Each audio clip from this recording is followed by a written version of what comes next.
Stuck in retrospectives that feel like Groundhog Day? Same complaints, same action items, same lack of progress? You're not alone. Scrum masters, agile coaches, DevOps leads, and engineering managers waste hours on retro formats that fail to spark insight or accountability. The retrospective pack changes the game with 50 plus customizable templates like speedboat analysis and starfish retros, real time Miro integrated whiteboards, automated ICE prioritization matrices, and Jira linked dashboards tracking team accountability metrics. Spoiler alert, it actually works better than that motivational poster approach you tried last quarter. Here's what's inside the retrospective pack.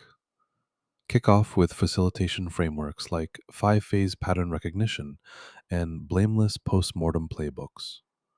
Collaborate on dynamic whiteboards with AI generated sentiment clustering. Prioritize action items using weighted shortest job first WSJF algorithms. Track progress with burn-up charts fused with team health metrics. And unlock pattern recognition tools that surface recurring blockers across sprints.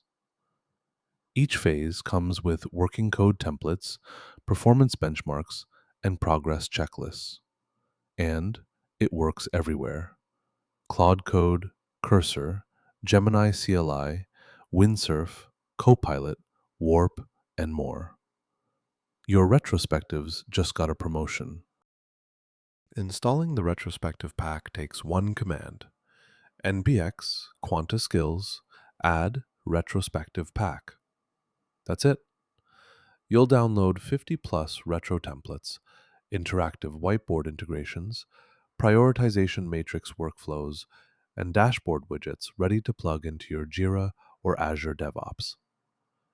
Next time you open Claude Code or Copilot, your AI assistant will auto-suggest retro prompts, flag stale action items, and generate pattern-based insights. Warning: may cause sudden spikes in team productivity and or managers asking, how did we ever work without this?